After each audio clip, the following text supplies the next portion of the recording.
Okay. No, simulan natin, no. Unahin natin yung yung sinasabi doon sa magandang balita Biblia, Genesis 2:3. Ito yung kanilang kadalasang ginagamit, yung Genesis 2:3, kung saan ganito ang ating mababasa. Yan. Pinagpala niya ikapitong araw at itinuring itong banal sapagkat sa araw na ito siya'y nagpahinga matapos likhain ang lahat. Unang-una, sa bagay na ito is kailangan to ng exegesis. Bakit? Sabi kasi dito, ang Diyos nagpahinga. Ang author nito ay si Moises. At si Moises na author, meron silang kaugalian na meron silang kapahingahan sa 7th day of the week.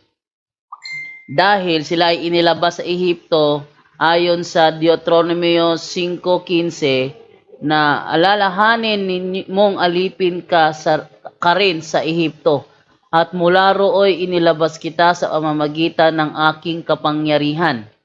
Kaya iniutos ko na panatilihin mong nakalaan sa Panginoon ang araw ng Sabat. No? So, ang Sabat na ino-observe ng mga Israelita ay yung araw na sila inilabas sa Ehipto. Hindi ito yung 7th day creation. Akala kasi ng mga SDA kasi ang sinusunod nila yung 7th day creation. Pero hindi yun ang sinusunod nila. Sinusunod nila yung 7th day of the week na pinili nila ng Panginoon na inilabas sila doon sa Ehipto. Sila yung pumili noon, 7th day of the week. Hindi yun ang 7th day Sabbath na na nagpahinga ang Panginoon doon sa Genesis kasi ang Panginoon ay hindi yan napapagod kaya no need siya magpahinga. Sinabi niya yon para maunawaan ng tao kasi hindi maunawaan ng tao kapag hindi niya gagamitin yung tinatawag na anthropomorphism. Yung anthropomorphism is human character na inilalagay doon sa katangian ng Diyos para madaling maunawaan ng tao. Kaya halimbawa, yung nasa Isaiah 65, kung babasahin natin yung sa Isaiah 65:4, may ganito nakalagay. Pagsapit ng gabi, nagpupunta sila sa mga puntod at nicho upang sangguniin ang kaluluwa ng patay na tao. Kumakain sila ng karning baboy at maruming sabaw ng karning handog ng pagano. Ang sabi pa ng isa sa kanila, lumayo kayo, huwag kayong lalapit sapagkat mas malinis ako sa inyo. Ang mga taong ito'y parang usok sa aking ilong. Alam mo? Parang usok sa aking ilong. May ilong ba ang Diyos na gaya ng ilong natin? Wala. Iba yung ilong niya.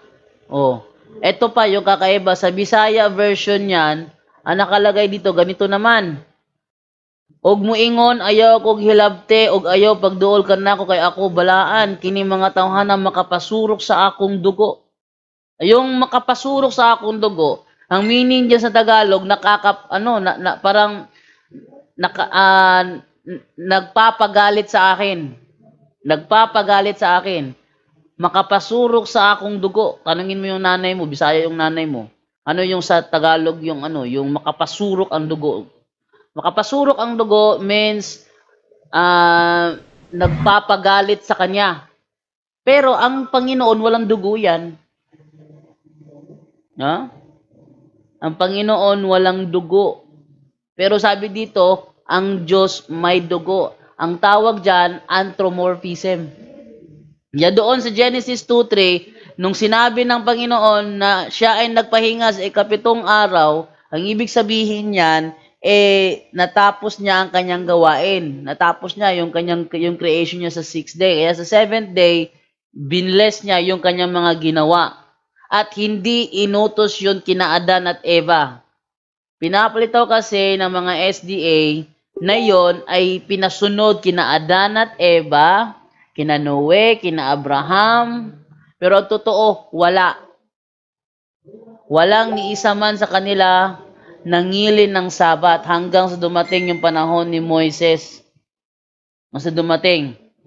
Isa pa sa kanilang ginagamit ang ebidensya diyan na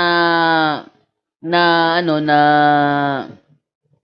hindi kasama sina Adan at saka si Eva doon sa inutusan na mangili ng Sabat, eto naman na mabasa natin sa Deuteronomy 5:1 hanggang 3. Sabi ganito, tinipon ni Moises ang lahat ng mga Israelita at sinabi sa kanila, O mga Israelita, pakinggan ninyo ang mga utos sa tuntunin na ibibigay ko sa inyo. Ibibigay ko sa inyo, sabi ni Moises. Sa araw na ito, pag-aralan ninyo, sa araw na ito, may ibinigay si Moises sa araw na yan sa mga Israelita. Ano yung binigay sa araw na yan? Baba, gumawa sa atin ng kasunduan ng Panginoon na ating Diyos sa bundok ng Sinai. So, merong kasunduan na ginawaan Diyos sa pagitan niya at sa mga Israelita sa araw na yon doon sa bundok ng Sinai. 3. Hindi niya ito ginawa sa ating mga ninuno, kundi sa ating lahat na nabubuhay ngayon. No? Yung binigay na kasunduan doon sa Mount Sinai, hindi ginawa sa kanilang mga ninuno. Ano yung kasunduang ibinigay doon sa Mount Sinai? Deuteronomy 4:13. Sinabi niya sa inyo ang mga bagay na gagawin ninyo sa pagtupad ng mga kasunduan niya sa inyo. Ito ay ang 10 utos na iniutos niyang sundin ninyo at isinulat niya ito sa 2 malalapad na bato. No? So, ang 10 utos, kung saan nandoon yung ipangilin mo ang araw ng Sabat, hindi ginawa ang kasunduang yan sa kanilang mga ninuno, kundi sa atin lahat na nabubuhay ngayon. Sinong kausap ni Moises, Israelita? Kapag SDA ang nagbasa niyan, sasabihin ng SDA sa'yo, buhay ka ba? Buhay ka ba, Brad? Oh, buhay ako. Oh, yun, kasama ka dito. Hindi ganun. Maling interpretation yon, maling pagliligaw yon. Kasi kung ang tinutukoy dito na nabubuhay ngayon ay ikaw na nagbabasa, ibig sabihin hindi kasama sina Moises, kundi ikaw na nagbasa. Yung araw na nagbasa ka, kayo lang ang binigyan, hindi kasama sina Moises, yung mga nauna mga Israelita, hindi sila kasama doon. Kasi ang sabi dito, hindi niya ito ginawa sa ating mga ninuno, kundi sa ating lahat na nabubuhay ngayon. Kung sasabihin ng SDA, buhay ka ba, Brad? Ibig sabihin, hindi nakasama kasi ng Moises dito. Pero mali eh. Bakit? Kausap ni Moises mga taga-Israelita. Mga taga-Israel ang kausap niya nung sabihin niya na hindi ito ginawa sa ating mga ninuno. Yan. Ang pagliligaw ng SDA dyan, kapag sila ang nagbasa, tatanungin kanila, buhay ka ba ngayon? Ano? So, isa yan sa mga palatandaan na yung 7th day Sabbath hindi yun striktong iniutos sa atin. Yung 10 utos, inadapt ng Katoliko yung 10 utos hindi dahil sa yung 7th day Sabbath na ino-observe ng mga Israelita, sundin din natin kasi hindi naman tayo under ng 7th day Sabbath eh.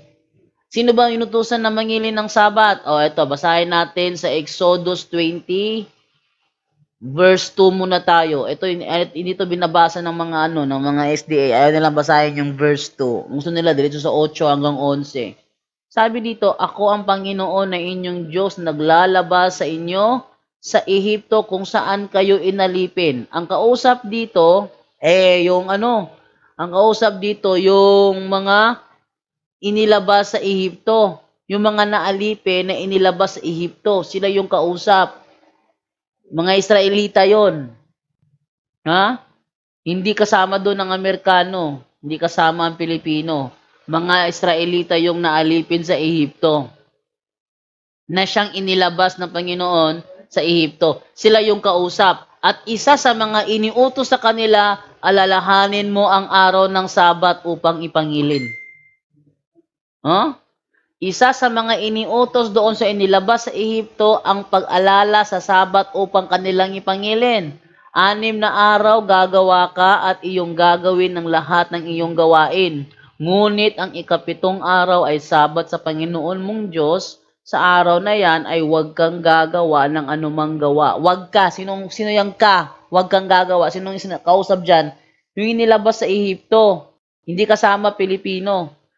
Ha? Sa araw na yan ay huwag kang gagawa ng anumang gawa. Ikaw, ni ang iyong anak na lalaki ni babae, ni ang iyong aliping lalaki ni babae, ni ang iyong baka, ni ang iyong taga-ibang lupa na nasa loob ng iyong mga pintuan daan. So kasama pala taga-ibang lupa, pero nasa loob ng kanilang pintuang daan. Anong ibig sabihin nung nasa loob ng kanilang pintuang daan? Ang ibig sabihin nun is, ang mga dayuhan na naninirahang kasama ninyo. Ano yung dayuhan? Ibig sabihin dayuhan, foreigner, hindi taga roon, pero naninirahang kasama nila.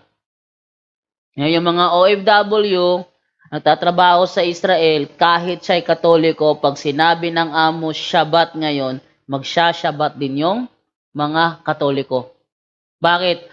Under sila sa utos. Kasi ang mga Kristiyano, mga Katoliko, mga Pilipinong Katoliko na naninirahang kasama nila, kasama sa utos.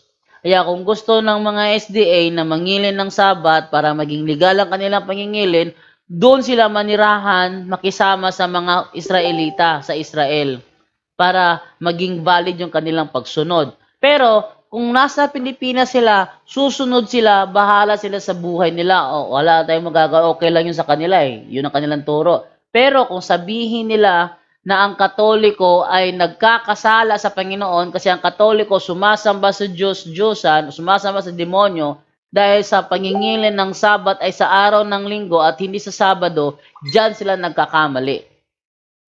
Bakit? Hindi obliged ang Kristiyanong sumunod sa Sabat. Hindi obliged ang Kristiyanong sumunod sa Sabat. Yung kanilang ginagamit kasi, Marcos 2:27 hanggang 28. Ito sabi dito. Yan na. Sinabi rin ni Jesus, itinakda ang araw ng Sabat para sa tao, hindi nilikha ang tao para sa araw ng Sabat. Oh. Ang anak ng tao ay Panginoon maging ng araw ng Sabat. Ano ibig sabihin? Ang unawa ng SDA dito, ginawa ang Sabat para sa tao. Kaya ikaw, magsabat ka. Yun ang kanilang explanation sa talatang yan. Tapos yung 28 naman, si Kristo ay Panginoon sa araw ng Sabat. Ngayon sa araw ng linggo, sinong Panginoon mo? Yan sila mag-isip. In which, hindi tama. Hindi yun ang konteksto ng talata. Tingnan natin kung anong konteksto. Tandaan mo ang unawa nila na ang Sabat ay ginawa para sa tao, dapat sumunod ka sa Sabat. Yun ang kanilang unawa. Pero yun ba ang tinutukoy? Basahin natin sa ibang version ng Biblia. Then Jesus said to the Pharisees, the Sabbath day was made to help people. Tama.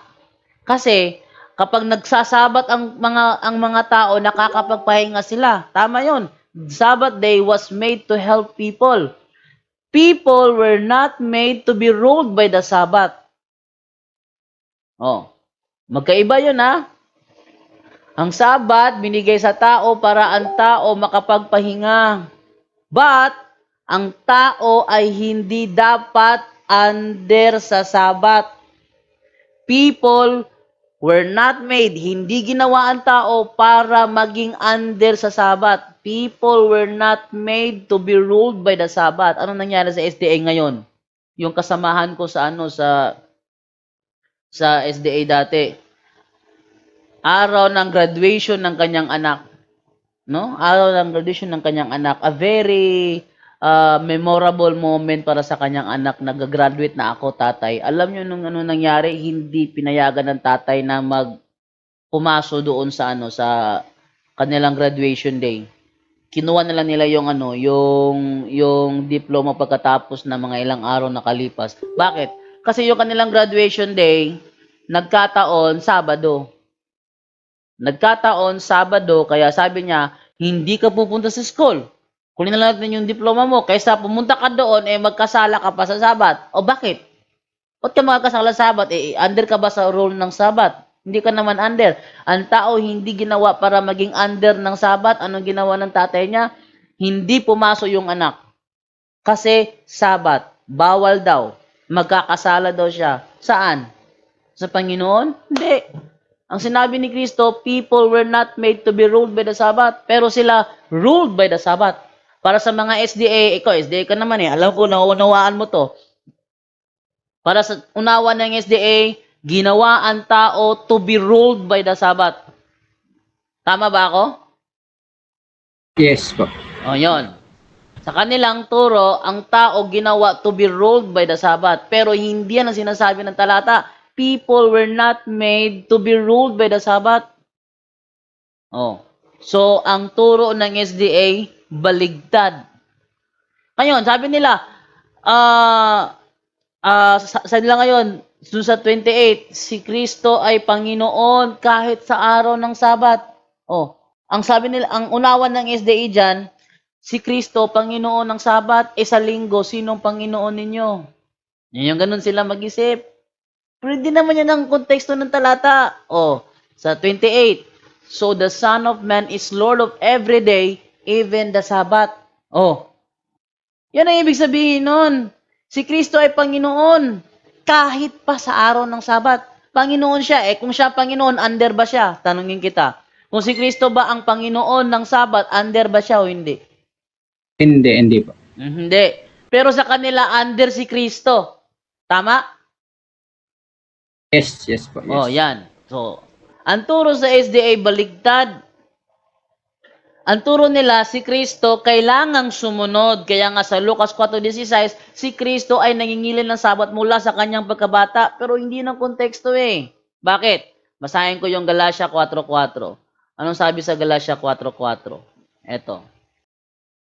Sabi sa Galatia 4:4, ngunit nang sumapit ang tamang panahon, isinugo ng Diyos ang kanyang anak na isinilang ng isang babae at namuhay sa ilalim ng kautusan. Si Kristo sa tamang panahon ipinadala ng kanyang ama upang ipanganak ng isang babae at mamuhay sa ilalim ng kautusan. Mamuhay siya, kaya sa kanyang pagkabata, ilalim siya nun. Namuhay siyang ilalim nun kasi hindi mo unawaan ng tao.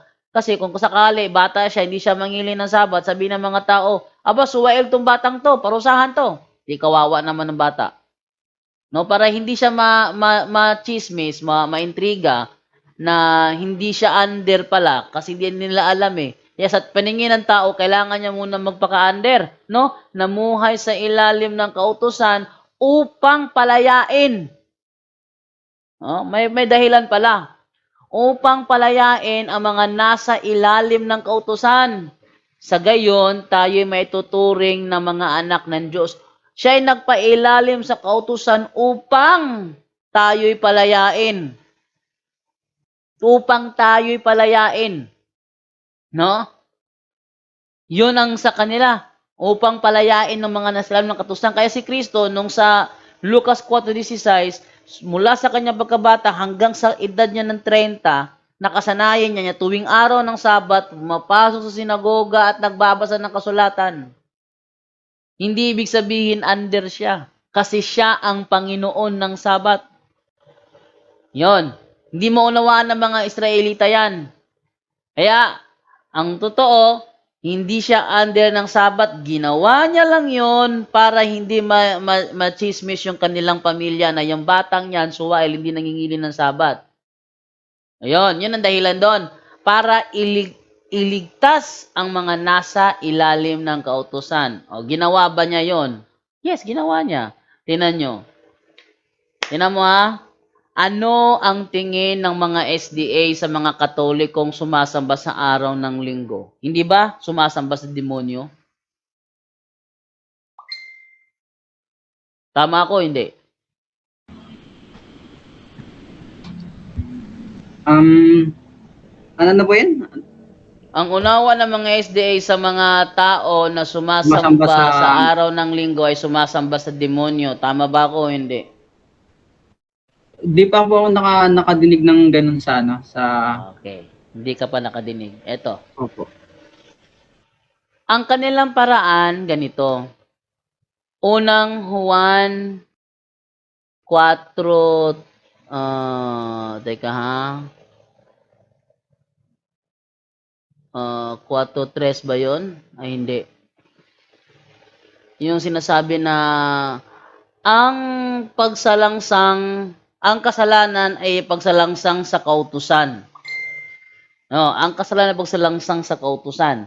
Kaya kapag ikaw, ang utos daw, Sabado, tapos ikaw naglinggo, sinasalangsang mo ang kautusan, sinong sinasamba mo? Demonyo. Actually, nakapagpa-xerox na ako dito sa aklat nilang National Sunday Law ni John Marcusen. Ito, pina-xerox ko ayan o. Sa page 43 may nakalagay the mark of the beast. Yan, teka. Yan, nakalagay yan o. The mark of the beast. Kita mo sa screen? Yes, Pak, malinaw. Yan o. Sabi sa page 42, the mark of the beast and the seal of God are direct opposites. In the end, everyone will have one or the other. Those who choose the seal of God will be with Jesus in His wonderful kingdom. So may dalawa daw mangyayari sa huling araw. Pipiliin ng tao, saan ka ba? Sa seal of God o sa mark of the beast? No? Pili ka lang sa dalawa. Those who choose the mark of the beast will be cast into the lake of fire. Ano daw? Those who choose the mark of the beast will be cast into the lake of fire. Ano naman yung mark of the beast? Sa page 47. Oh. And the act, get this now, is a mark of her ecclesiastical power and authority in religious matters. Sunday worship is the mark of the papacy's authority. The mark.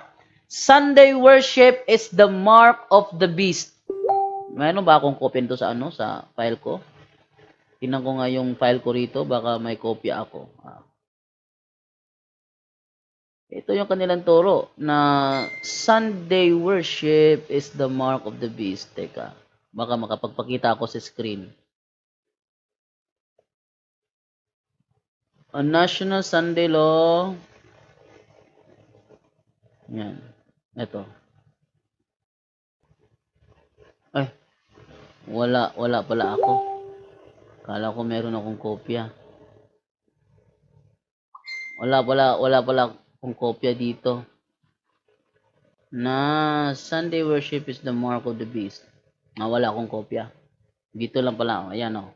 Sabi dito, ano naman yung seal of God? Sabi, ang ginamit dito, you may ask, is the Sabbath really the seal of God? Look at Ezekiel 20 verse 12. Moreover also I gave them my Sabbaths, not to be a sign between me and them, that they might know that I am the Lord that sanctify them. And hallow my Sabbaths, and they shall be a sign between me and you, that ye may know that I am the Lord your God. Ezekiel 20:20. The word sign means the same as seal. See Romans 4:11. What could be clearer? The seal of God is His Sabbath. Sabi nila doon sa page 43, the mark of the beast and the seal of God are direct opposites. In the end, everyone will have one or the other. Those who choose the seal of God will be with Jesus in His wonderful kingdom. Ano na yung seal of God? Sa page 47, the seal of God is His Sabbath. No, yun daw. And then, those who choose the mark of the beast will be cast into the lake of fire. Ano daw yun? Sunday worship is the mark of the beast. Ngayon. Itong turo sa SDA, ni John Marcusen. Ngayon, pag sumamba ka raw sa araw ng linggo, will be cast into the lake of fire. Tingin mo tama ba to? Mali po, mali. Mali, talagang mali. Kasi dama yung mga apostol. Bakit? Ang mga apostol sumamba sa kanya araw ng linggo eh. Mateo 28, 9 at 16, 17. Sabi ganito. Ngunit sinalubong sila ni Jesus at binati. Lumapit sila sa kanya, hinawakan ang kanyang paa at sinamba siya. Anong araw to? 1, Makaraan ang araw ng Sabat, sa pagbubukang liwayway ng unang araw ng linggo, pumunta si Maria Magdalena at isa pang Maria sa libingan ni Jesus upang tingnan ito. Sa 9, ngunit sinalubong sila ni Jesus at binati. Lumapit sila sa kanya, hinawakan ng kanyang mga paa at sinamba siya. Ano yung ginawa ng mga apostol? Pumunta ang 11 alagad sa Galilea sa bundok na sinabi sa kanila ni Jesus. Nang makita nila si Jesus, siya'y sinamba nila, subalit may ilan sa kanilang nag-aalinlangan. So, ang mga alagad, sinamba si Kristo araw ng linggo. Sabi dito, those who choose the mark of the beast will be cast into the lake of fire. Sa San Pablo, kailan ba sumasamba si Apostol San Pablo? Ito, basahin natin sa Acts 20 verse 7. Sabi dito, sa the Message version, we met on Sunday to worship and celebrate the Master's Supper. We met on Sunday to worship and celebrate the Master's Supper. Sabi ng aklat ng SDA, those who choose the mark of the beast will be cast into the lake of fire. Ano yung mark of the beast? Sunday worship is the mark of the beast. Anong ginawa niya Apostol Pablo? We met on Sunday to worship. Pati ito, itatapon sa impyerno. No.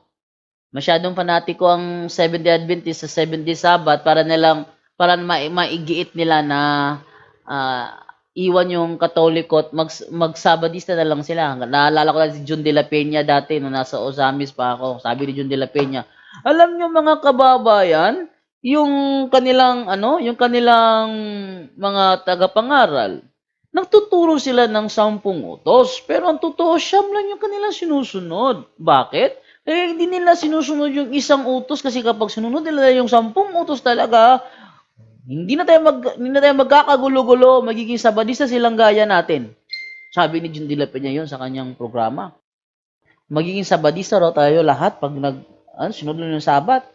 Paano ngayon yan? Yung mga SDA, sunod Sabat nga ng Sabat, pero yung ika-9 na utos, di naman sinusunod. Yung ika-9 na utos, ano yung ika-9 na utos? Huwag kang magbibintang ng kasinungalingan sa iyong kapwa. Gustong-gusto ng SDA yung magbintang ng kasinungalingan eh.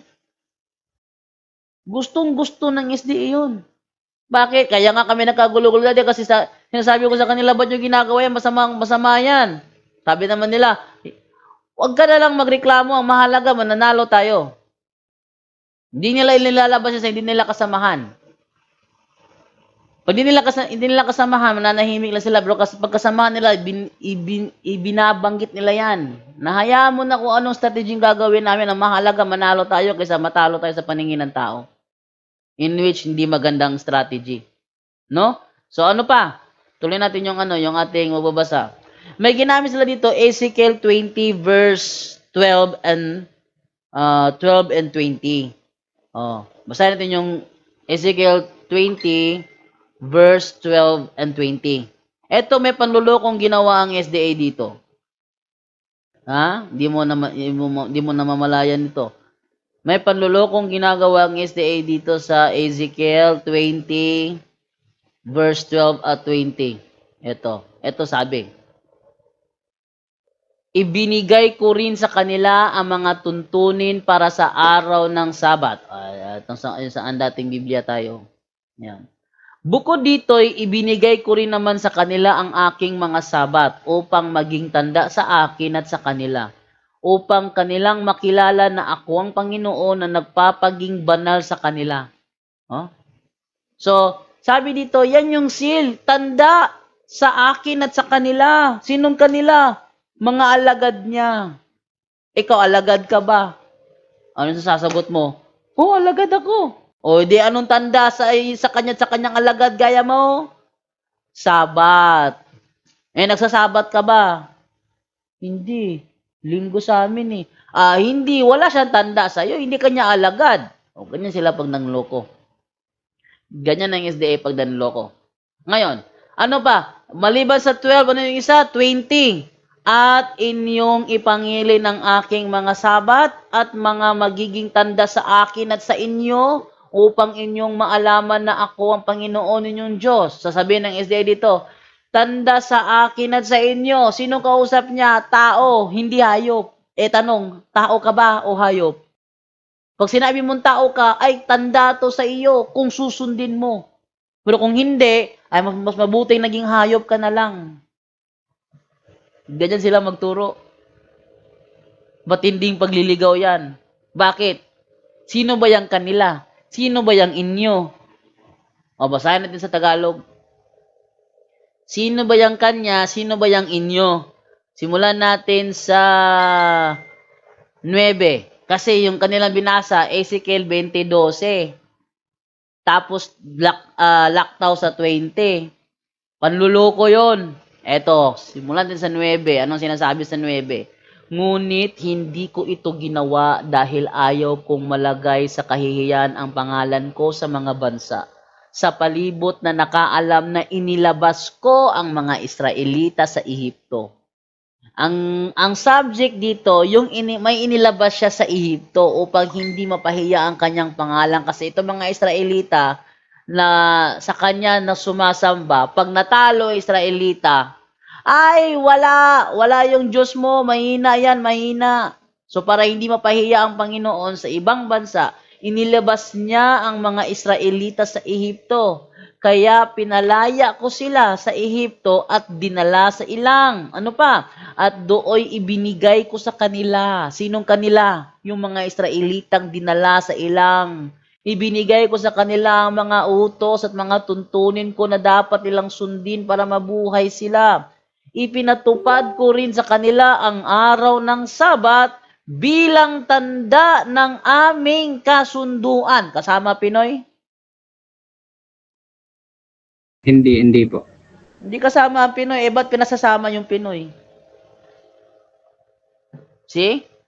Yung nasa kanilang aklat, sabi nila, the mark of the beast and the seal of God are direct opposites. In the end, everyone, yun naman sinabing Israelites, everyone will have one or the other. Those who choose the seal of God will be with Jesus in His wonderful kingdom. Those who choose the mark of the beast will be cast into the lake of fire. Ang tukoy pala sa talata pala, Israelita. Hindi pala everyone. Sabi ng SDA, everyone eh. Para isipin ng tao, kasama siya. Kasama siya. Hindi naman pala. Nung nasa kami, sa Sabbath school kami nito, merong sa Sabbath kasi, meron kasi yan. Merong Sabbath worship, Sabbath school, at saka Adventist youth, AY, sa hapon. Sa Sabbath school, bago yung Sabbath worship, meron kasi Sabbath school eh. Yung Sabbath school, dito ko binulalas lahat ng mga natuklasan ko sa kanilang mga aklat. Alam mo, pulang-pulang mukha ng pastor sa akin, galit na galit siya. Pinagalitan ba naman ako?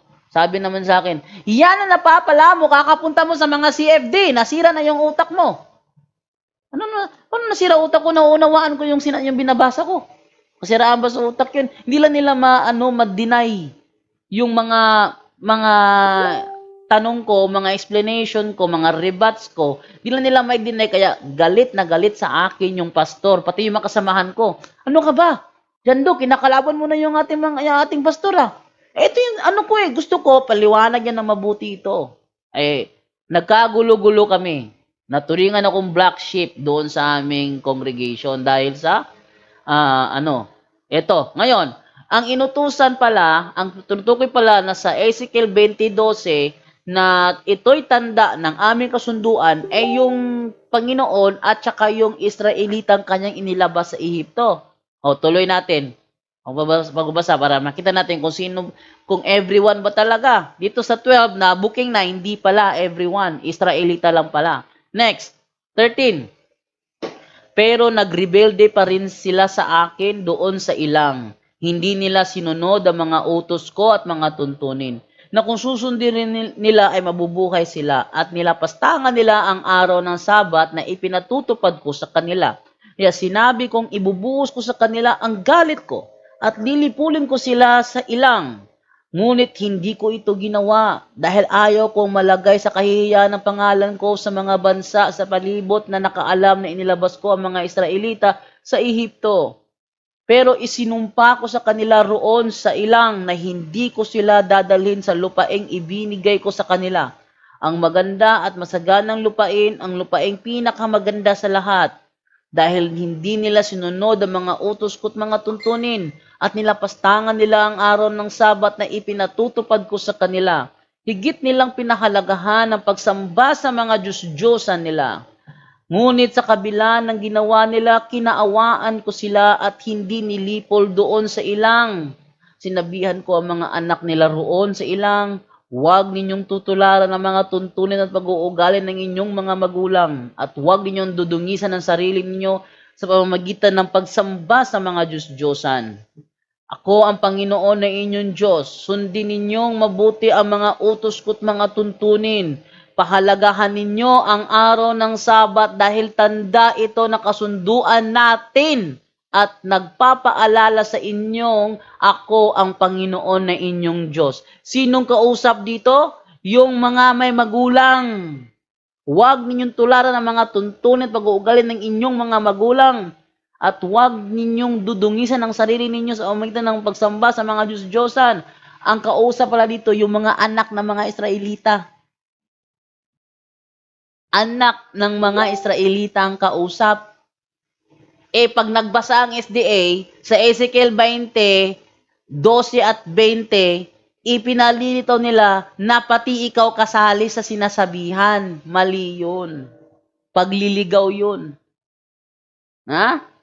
Ang ginagawa ng SDA, kaya nga sabi nila, Jando, maraming tumanggap sa totoo. Nakabautismo kami ngayon, 45. Sabihin ko naman, lahat sila nabautismahan dahil iniligaw ninyo. Ha. Tawanan sila. Kasi yun talaga ang totoo. Akala mo lang yun, sabi nila. Pero ako nagpapaliwanag sa'yo ng kanilang explanation, ako nagpapaliwanag. Sa tingin mo ba, niloloko nilang tao? Yes, pero hindi lahat. Yes, pero hindi lahat. Yes, pero hindi lahat. Okay, yes, pero hindi lahat. Sino yung mga hindi nila niloko?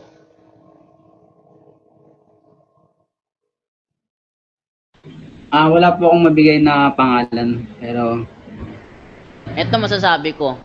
Sa mga ordinary members, alam ko mababait ang mga yan. Ang mga ordinary members. Mababait ang mga yan. Kasi ang nasa kanila kasi, nasa tama ako.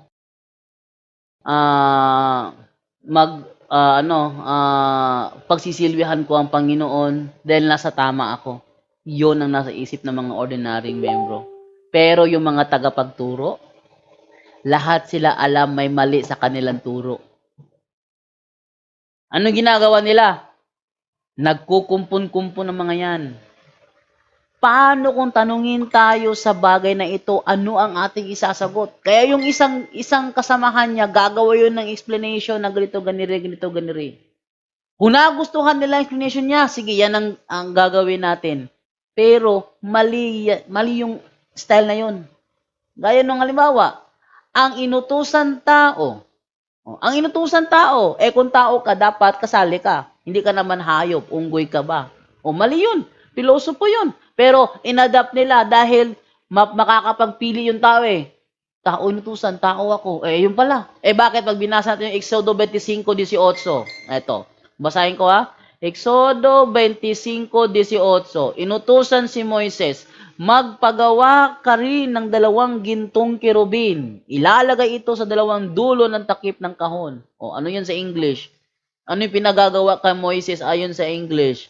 Then make 2 statues of guardian angels using beaten gold and place them at the 2 ends in the lid of the ark. Si Moises pinapagawa ng Diyos ng ribulto. Anong paliwanag ng SDA dito? Si Moises naman ang inutusan, hindi naman kayo. Ay ganun. Si Moises tao o hindi? Tao siya, pero siya ang inutusan, hindi naman kayo. Ngayon, sino ang inutusan ng mangili ng Sabat? Tao. Ano? Pagdating sa Sabat, tao, biglang tao. Hindi masabi kung sinong tao, basta kay tao. Pero pagdating sa ribulto, specifically, Moises kaagad. Tao naman si Moises Ba't nag-iiba yung kanilang katwiran? Dahil alam nilang may mali sa kanilang turo. Alam nila na may mali sa kanilang turo. Hindi lang nila maamin-amin sa kanilang sarili, may mali sa kanilang turo. No? Yung kanilang mga membro, okay na kami. Masaya na si pastor. Nakapag-convert kami, okay na yon. Si pastor naman, tuwang-tuwa, ang dami kong babautismuhan. Di nila alam anong strategy ginawa nung layman. Oh. Nalala ko yung debate ni Kenneth Bustamante at saka ni Mitchell Bendelio. Tinanong ni Kenneth Bustamante, sino ang inutusan na huwag kumain ng baboy? Sabi ni Mitchell Bendelio, ang tao. Sinong tao? Yung masunurin. Sinong tao masunurin? Yung hindi lumalabag sa kautusan. Sino nga yun? Yung taong yun.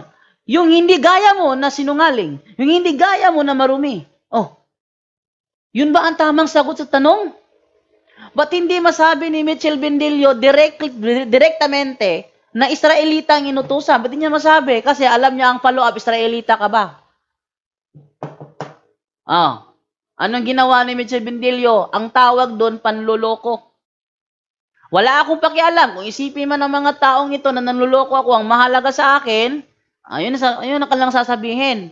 Ang mahalaga sa akin, nanalo ako. Hindi nila nakita naipit ako. Yun ang sasabihin ng mga ng mga SDA evangelist.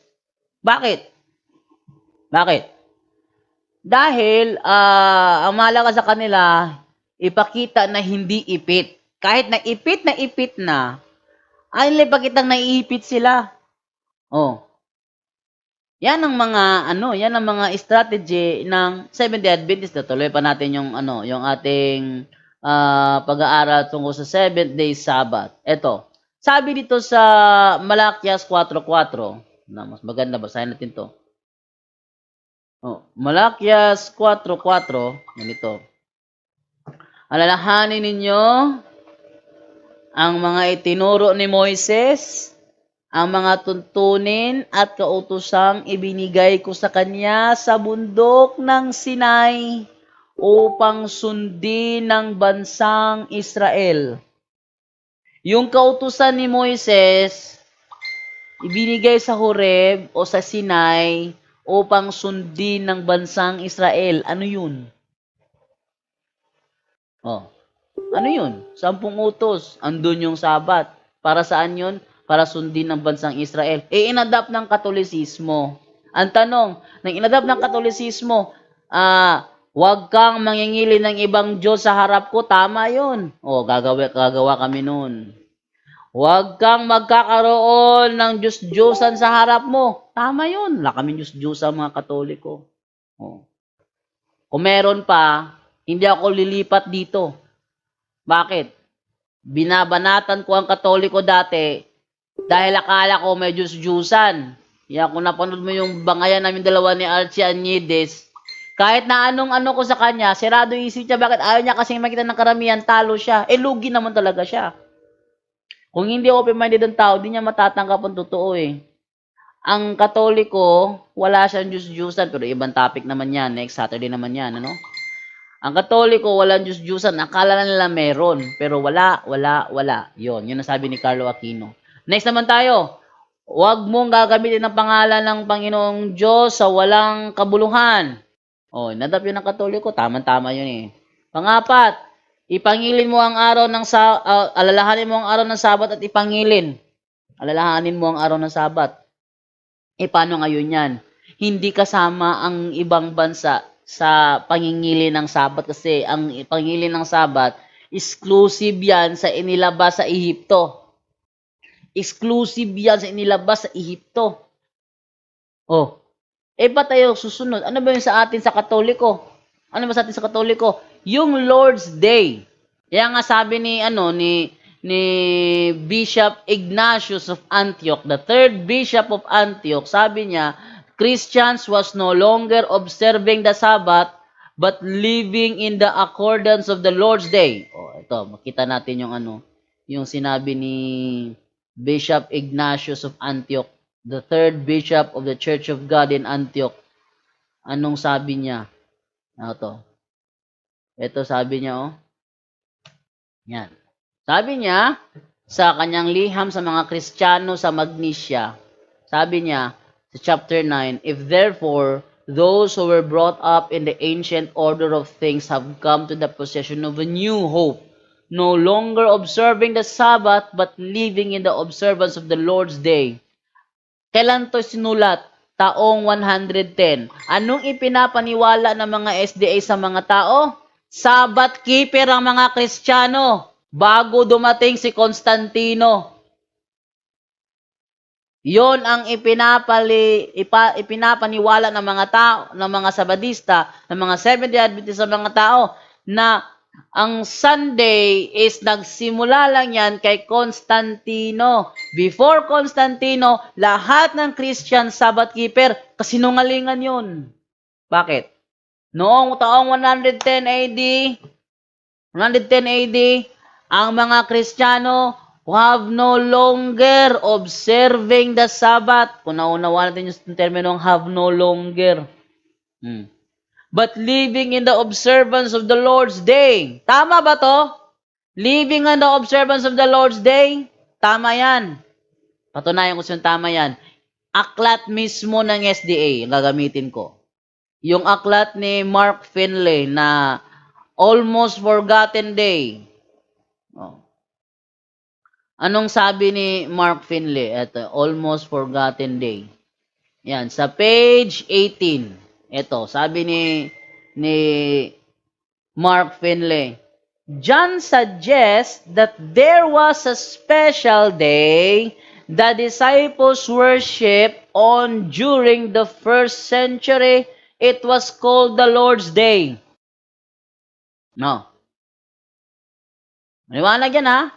John suggests that there was a special day the disciples worship on during the first century. First century pa, ha? First century. Paliwanag nila, before Emperor Constantine, lahat ng Kristiyano, Sabbath keeper.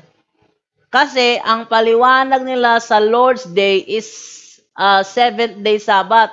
Yun ang paliwanag ng mga Seventh-day Adventist sa Lord's Day.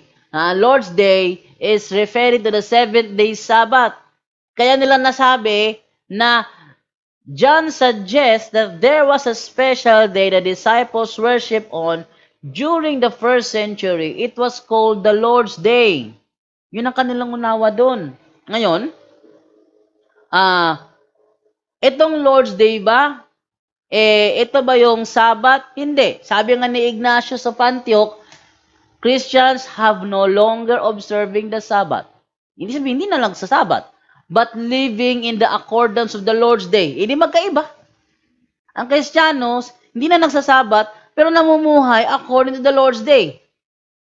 Kung Sabbath pa rin yung, kung seventh day Sabbath pa rin yung Lord's Day, ba't sinabi niyang no longer observing the Sabbath? Yun din pala yun.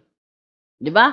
Kung marunong na tayo umunawa, ba't niya sasabihin yun? Ibig sabihin, magkaiba. Ang Kristiyano have no longer observing the Sabbath dahil living in the accordance of the Lord's Day. At yun ang sinasabi ni Mark Finley na Pastor SDA, na John suggests that there was a special day that the disciples worship on during the first century. It was called the Lord's Day. Actually, inaamin din niya ng kanilang aklat yung sa mga buhat sa mga apostoles. Tatagalogin ko na lang dahil nasa Bisaya kasi ang aklat na ito eh.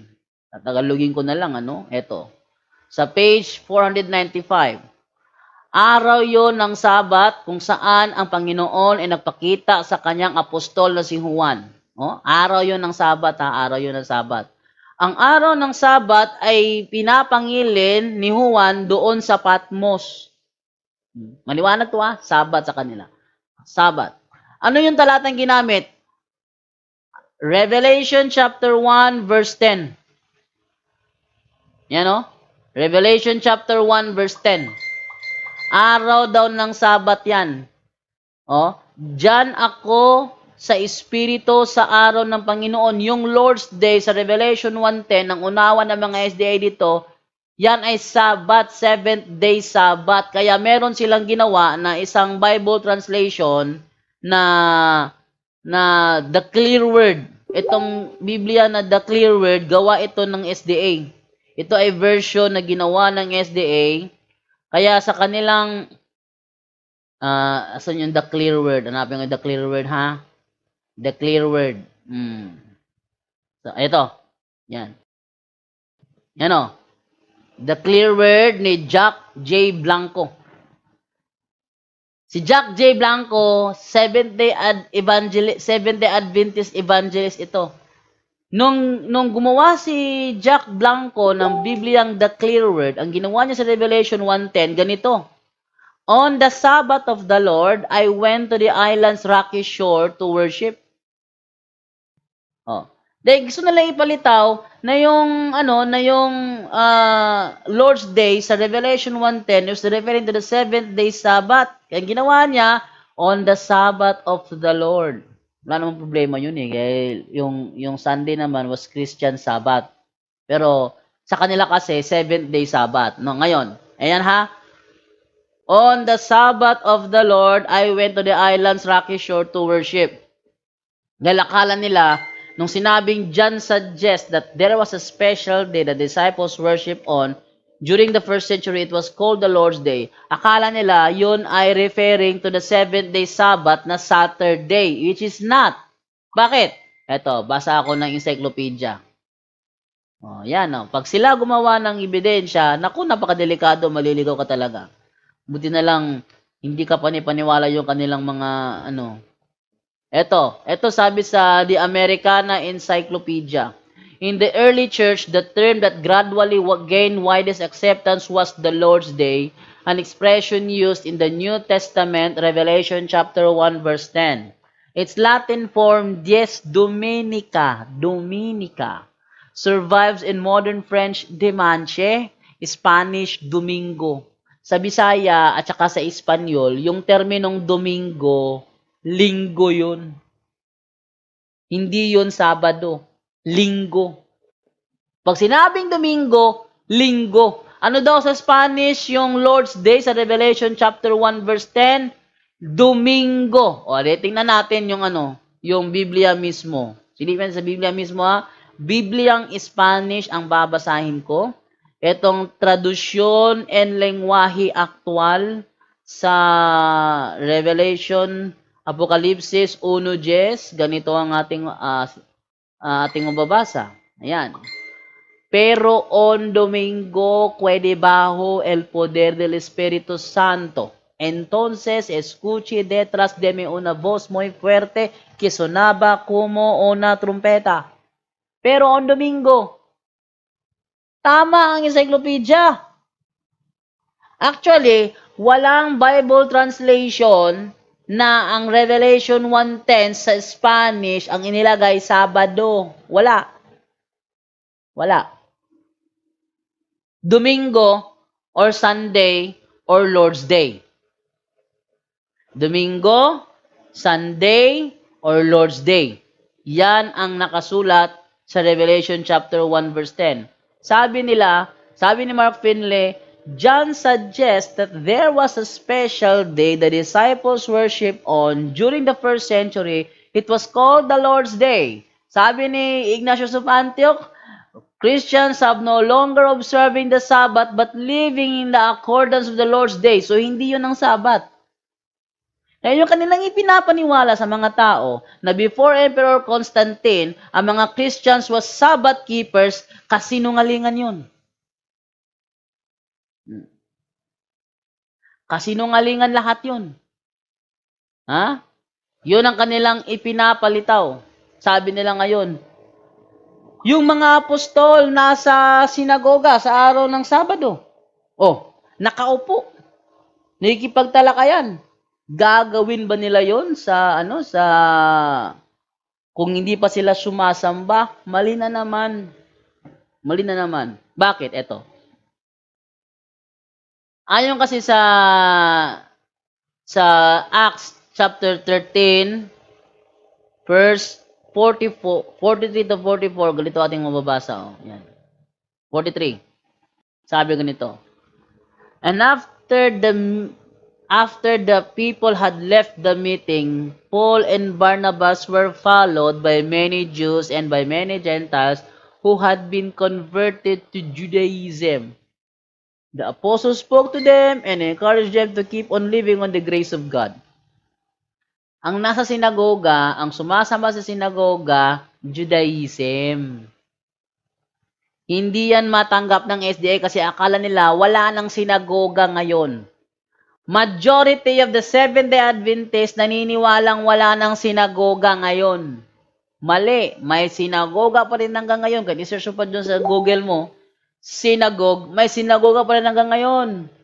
At sa sinagoga ng mga Israelita, Sabado ang kanilang pagsamba kasi ang synagogue is a Jewish house of worship, often having facilities for religious instruction, the Jewish religion, Judaism. Pag sinabing sinagoga, Judaism yan. Pag sinabing mosque, Islam yan. Oh. Pag sinabing cathedral, Katoliko yan. Ganyan yun. Oh. Pag sinabing kapilya, ay maraming kapilya. Iba-ibang reliyon, may mga kapilya yan. Pag sinabing Kingdom Hall, saksi ni Jehovah yan. Wala nang tutol dyan. Oh. Ngayon, ganyan yung sinagoga, Jewish house of worship, sa religion na Judaism. Si Kristo, pumunta sa sinagoga, na nakasanayan niya mula pa kabata hanggang sa paglaki niya, masok sa sinagoga kasi yung mga Israelita, ang kanilang relihiyon, Judaism. Si Apostol Pablo, pumupunta sa sinagoga dahil ang punteriya niya doon yung Judaism. Anong ginagawa niya sa Judaism? Nangingilim ba ng Sabat? Hindi. Nakikipagdebate. Oh. Basahin natin sa Acts chapter 18 verse 28. Anong sabi sa 18:28? Ito. For with his strong arguments, he defeated the Jews in public debates by proving from the scriptures that Jesus is the Messiah. Yan. Jesus is the Messiah. So, nagtuturo siya nito. Alam mo bakit? Nagtuturo siya na nakikipagdebate siya? Nakikipagdebate siya? Dahil utos sa mga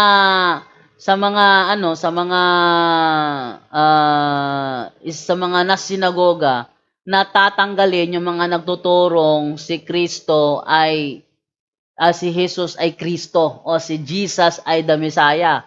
Ayon sa Juan 9:22, ganito ang sinabi ng kanyang mga magulang dahil sa kanilang takot sa mga pinuno ng mga Hudyo sapagkat pinagkaisahan na ng mga Hudyo na ang sinumang magpahayag na si Jesus ang Kristo ay ititiwalag sa sinagoga.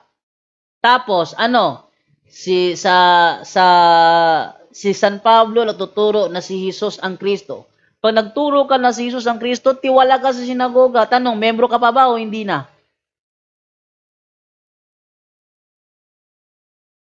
Brother Edmond? Yes po. Pag sinabing titiwalag ka sa sinagoga dahil tuturo ka na si Jesus ay the Messiah, pag sinabing titiwalag ka, membro ka pa o hindi na? Hindi na po. Hindi. O, yon. Pero sabi nila, membro pa daw.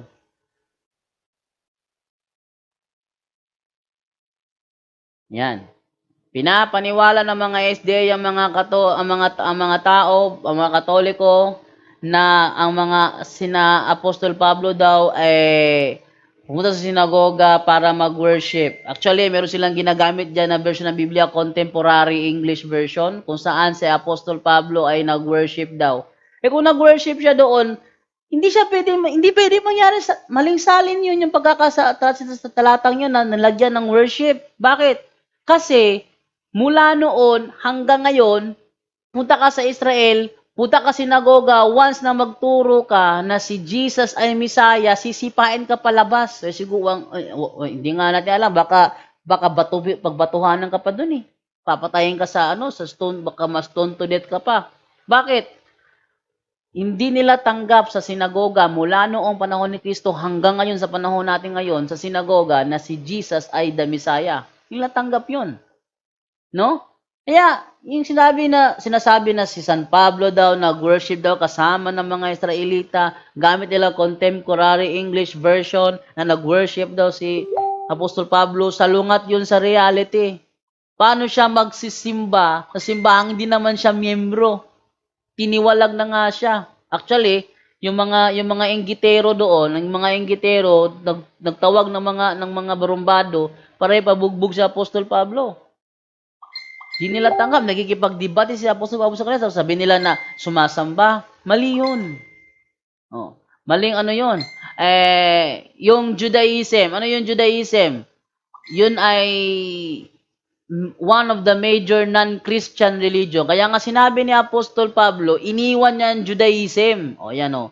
Masahin ko yan sa New King James Version, sa Galatians chapter 1 verse 13. Sabi ni Apostol Pablo ganito, "For you have heard of my former conduct in Judaism, how I persecuted the church of God beyond measure and tried to destroy it."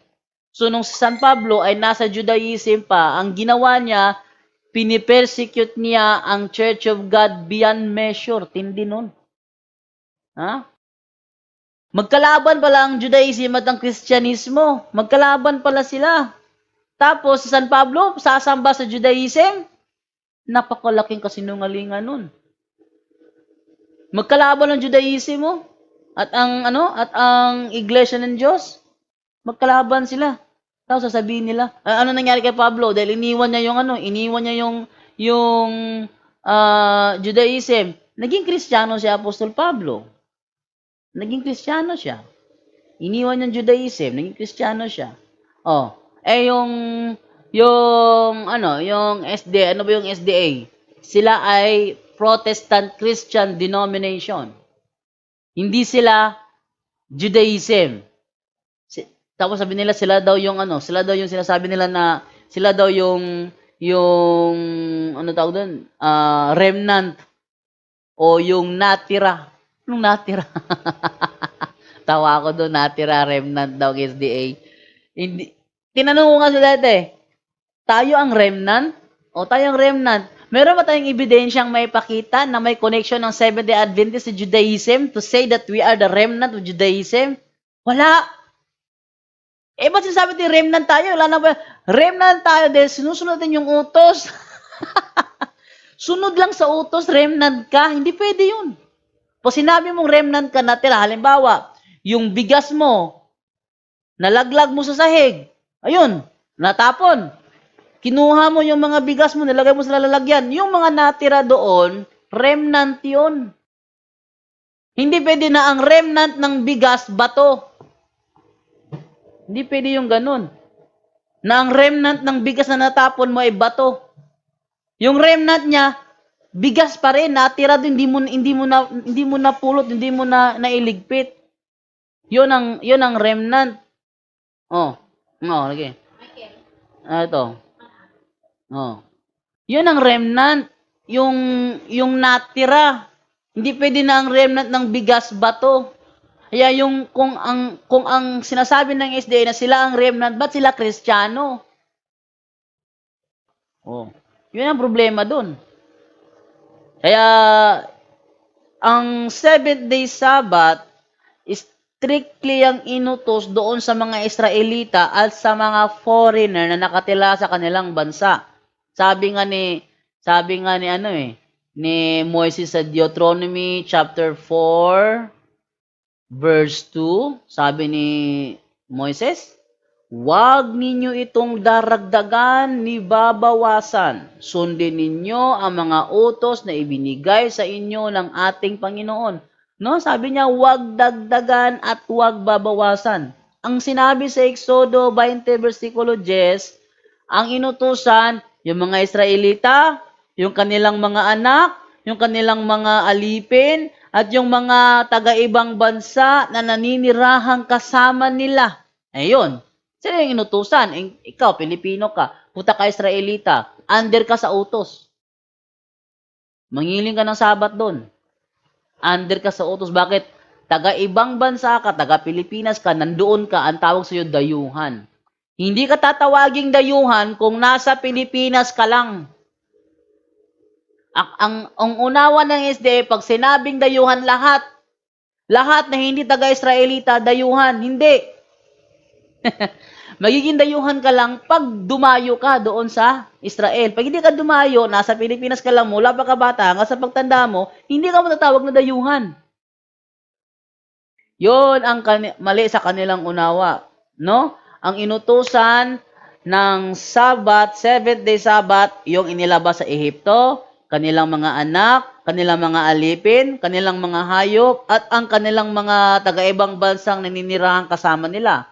hindi kasama doon Pilipinas. Ngayon, tayong Kristiyano, ang ating ipinangingilin na very special day yung Lord's Day, yung linggo. Bakit linggo? Dahil sa linggo, ipinakita ng ating Panginoon na hindi siya natalo ng kamatayan. Kung ganon, magiging ganon din tayo. At doon sa araw ng linggo, yon ang ating day of worship. Kaya mga Kristiyano sa Biblia, linggo sila sumasamba kay Kristo. Wala kang mababasa sa Biblia na sa araw ng Saturday, ang mga Kristiyano ay sumasamba kay Kristo. Wala. Kung meron man, ay sa amin sa Katoliko, araw-araw yung aming pagsamba eh. From Monday to Sunday.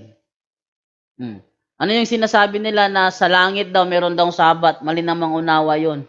Isaiah 66:24, maling unawa naman yun. At dahil alas 12 na ng tanghali, kailangan natin na tapusin ko na yung topic ko, kaya tatanggap na ako ng katanungan. Edmond, meron ka bang gustong itanong? About po doon, wala naman po akong wala naman po akong tutol doon, wala po akong katanungan. Ayun, thank you at wala kang katanungan. Dahil wala kang katanungan, kailangan natin na magtapos. Oh. Yes. Yun. Okay, so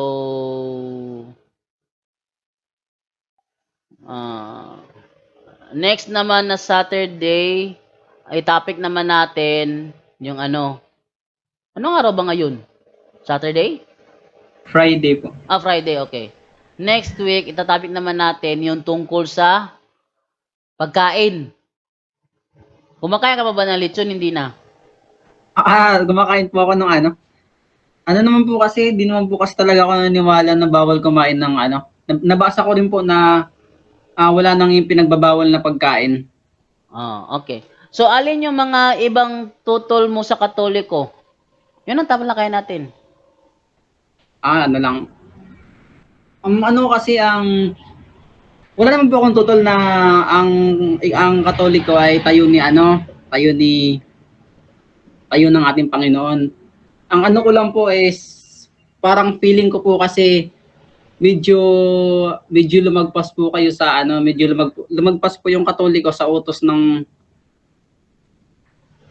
po, medyo lumagpas po sa utos. Anong utos? Po yung ko.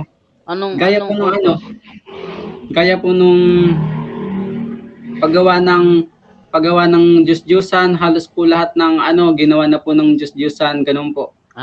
Yun. So, yun ang mo. Sige, next week, ang itatopic naman natin is about sa rebulto. Okay po. Okay. About sa rebulto ang itatopic natin next week.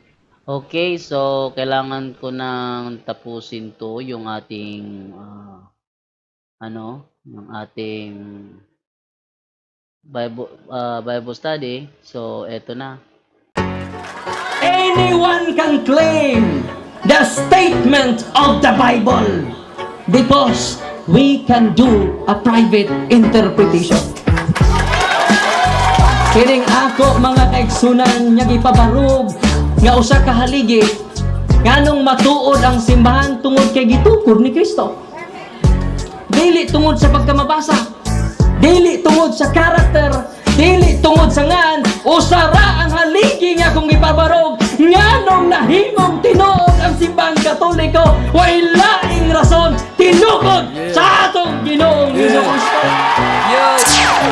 Talakayan to, hindi bara-bara, katotohanan lang walang palusot. Para sa mesa ng usapan, di kami nag-aaway, puro talakayan, hindi banggayan ng patay malisay. Aral hinahimay, parang beats na nire-replay. Truth ang target namin, hindi hypo display. Bawat teksto sinisilip, context yan di pwedeng ipinipilit. Doctrine na solid, hindi fake, hindi boses ng Diyos, di namin gustong i-credit. Doktrina flow, hasal ng pag-iisip, salita ng Diyos, yan ang aming inisip. Uhaw sa turo, kaya kami nagdidip sa talakayan, truth ang pinanghahawakan. Keep it! Doktrina flow, hindi ito laro. Pag-unaway tumatagos hanggang buto. Sa bawat linya, puso ang sumisigaw. Katotohanan lang, walang bawal, walang bawas raw. May tanong, sige lapag mo, let's go. Di kami takot sa debate na may respeto. Espiritu ang guide, parang beat na smooth ang tempo. Pag may liwanag, lahat ng shadow nagme-melo. Hindi kami nagmamarunong nag-aaral lang. Pag may gap sa mind, Diyos ang pumuno niyan. ang Iglesia ng Diyos mula Espanya papuntang Pilipinas. Dapat malinaw yan. Hindi kompetisyon, hindi kami nagra-rhyme para lang manalo. Puso ang puhunan, hindi bara-bara ang palo. Truth ang goal, yan ang tunay na trono. Doktrina flow, hustle ng pag-iisip. Salita ng Diyos, yan ang aming inisip. Uhaw sa turo, kaya kami nagdidip. Sa talakayan, truth ang pinanghahahakan. Keep it, doktrina flow, hanggang dulo go. Liwanag ang bit-bit, hindi ego. Sa doktrinal na usapang totoo. Kabilang ang mission of the truth is the church, and the Catholic Church is the church founded by Jesus Christ. Then, asay inyong pilion.